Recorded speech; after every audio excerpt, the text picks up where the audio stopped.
Alright, this is how to change the engine oil cooler O-ring. Hopefully it'll save you about 130 to 160 bucks. So let's get to it. Essentially, what we're trying to do here is stop your car from leaking oil from underneath. Typically, it either comes from the drain pan or, once the car is about 10 years old, it tends to come from the engine cooler O-ring. This is the oil filter underneath the car after you've removed the undercarriage assembly. And let's go ahead and start to dig into this thing. This is, it's all kind of been cleaned up so you can kind of see things a little bit better. Yours is probably grody. Here is the new part. Now, you can get this new part from Autozone and O'Reilly. I left a description of the part in the video description below. It doesn't show up very easily when you search for it for whatever reason, but it's $6. Both places carry it. No big deal. Anyway, this is a black one. All right, so here we are looking at the front of the car over here on the right-hand side, and our oil filter, obviously, you got to get to that.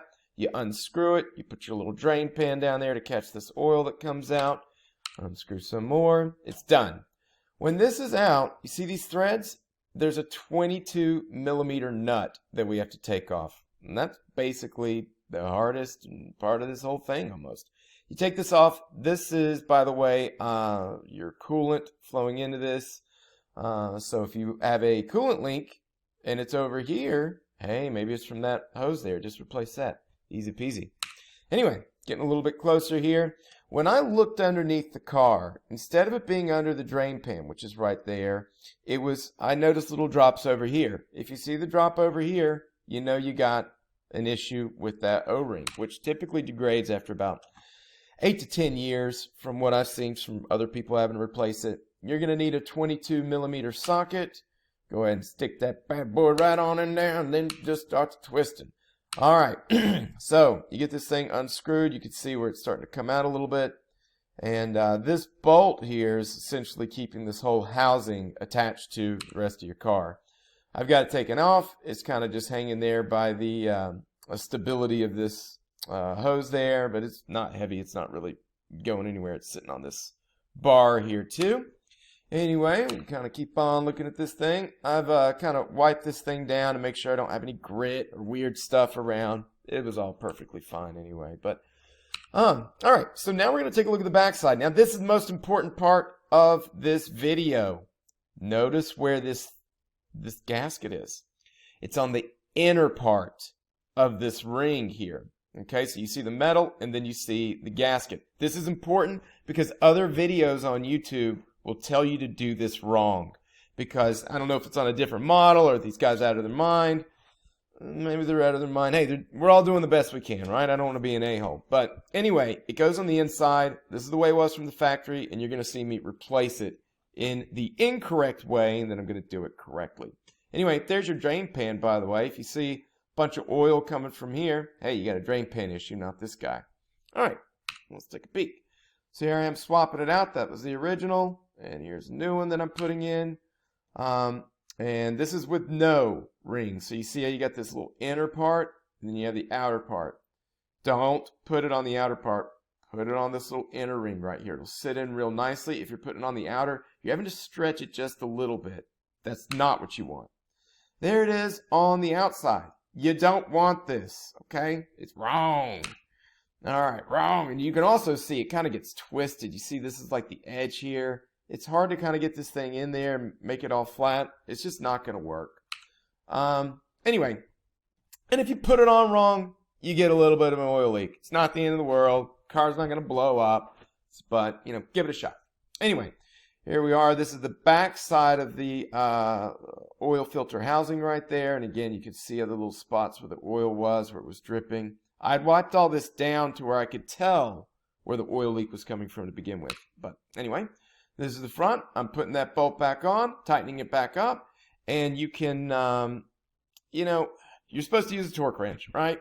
If you are the type of person that's so strong that you're breaking bolts in half and stripping and cross-threading things, or you're tightening things up and they come loose immediately, hey, you need a torque wrench.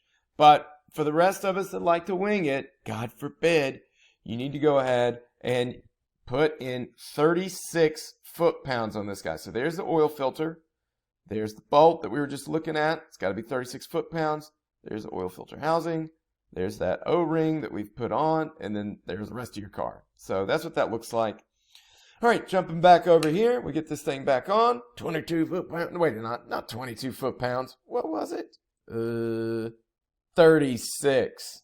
Anyway, here we go. We tighten this back on up, put that oil filter back on, and go ahead and replace the same amount of oil that you lost from this by pouring in some more oil, filling it back up, testing it, making sure that you are doing the right thing. Anyway, here I am doing this thing again because it was leaking before. You see this? This is wrong. This is how you know you did it wrong, because it's on the outside. But if you put it on the inside, this is what it should look like. This is the back of that oil filter. This is that outer ring that had the gasket on it before when I showed you when it was wrong. Looks like that. That's wrong. So here it is. This is correct. And now you shouldn't have any leaks. Run it around a little bit, you know, drive it around and double check down there. You should be good to go. And that's it. I kind of just polished it up. As a little bonus here, my radiator was leaking as well. This is me looking down from the top of the car straight down. The upper part of that hose had gotten bad. See all this mineralization? This is all this crap. This is really hard stuff. You can't just wipe it away. You have to take like an emery cloth or some sandpaper very, very lightly and just slowly and surely wrap that stuff around and kind of work it back and forth to sand that stuff down. You put this pipe back on or this hose back on. You're good to go. No radiator leaks. If you guys want to see me do a video of that a little bit more in detail, explaining how I got to this part and dealing with radiator leaks, drop me a comment. I'm happy to make it for you. But anyway, that should be it. It should cost you less than about $6 or so, and maybe about 10 minutes of time to just pop that oil filter off and remove that bolt. Throw the new O-ring on there. Fill up some oil. Good to go. You guys are awesome. Let me know if you loved or hated this thing. Thumbs down, thumbs it up, share it. Do all of the stuff people do on YouTube. Thanks.